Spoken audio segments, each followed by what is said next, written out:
газдалған сусындар ағзаға өте кері әсерін береді. Кока-коланы медицина ішуге тыйым салады. Онда ағзаға кері әсерін тигізетін заттар бар. Балаларға кока-коланы қабылдауға рұқсат етілмейді. Рахмет сізге. Саған да рахмет.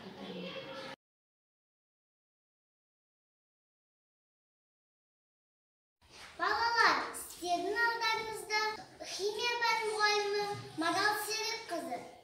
Сәлеметсіз бе? Сәлеметсіз бе, Амина? Сәлеметсіздер ме, балалар? Сәлеметсіз бе? Менің аты жөнім Асығат Амина Медетқызы. Өте қуаныштымын, Амина. Мен жоба қойғанның тақырыбы Кока-кола. Химия пәні Кока-кола жайлы не айтады екен? Жақсы, балалар. Сәлеметсіздер ме? Мен химия пәнінің мұғалімі, яғни Марал Серікқызы боламын. Бүгін сіздерге осы Кока-кола сусынының пайдасы және зияны туралы айтпақпын сіздерге. Жалпы осы Кока-коланың құрамы неден тұрады? Сол қызықтыра ма, балалар, сіздерді? Әрине қызықтырады. Жалпы Кока-кола дегеніміз, балалар, бұл негізінен яғни қант бар және сахароза бар құрамында. Одан кейін бізде құрамында фосфор қышқылы, одан кейін кока, яғни экстракты, және яғни кокаин экстрактының тропикалық ағашқа өсетін негізгі сығындылары кездеседі. Енді жалпы Кока-кола, балалар, бұл адам ағзасына өте яғни зиянды әсерін тигізеді.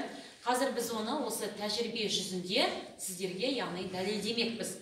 Енді біздің алдымызда не мынадай жұмыртқа. Бұл жұмыртқаның түсі қандай, балалар, қазір?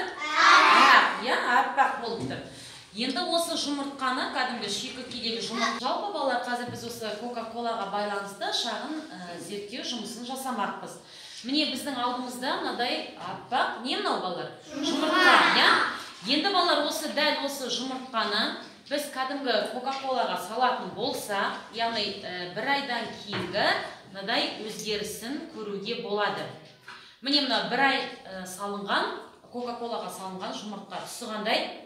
Қоңыр түсті, міне көріп отырғандай. Арасында айырмашылық бар ма, балалар? Міне қараңыздаршы, яғни пішінінде де айырмашылық бар, және түсінде де негізгі айырмашылықты көруге болады. Енді, балалар, бұл Кока-коланың сарғаю себебі, жаңа біз айтқандай, бұның құрамында фосфор қышқылы бар дедік. Осы фосфор қышқылы жұмыртқаның сыртындағы, яғни әктің сыртындағы бізде кальцийді толығымен ерітіп жібереді. Егер де, мысалы, осы біз экспериментімізді әрі қарай жалғастыратын болсақ, егер де біз бір жыл көлемінде осы жұмыртқаны Кока-кола сусынында ұстайтын болсақ, ол яғни толығымен кальций карбонаты сыртындағы әктас, яғни толығымен ерітіп кеткендігін көруге болады. Себебі бұл жерде, балалар, бізде міндетті түрде не жүреді?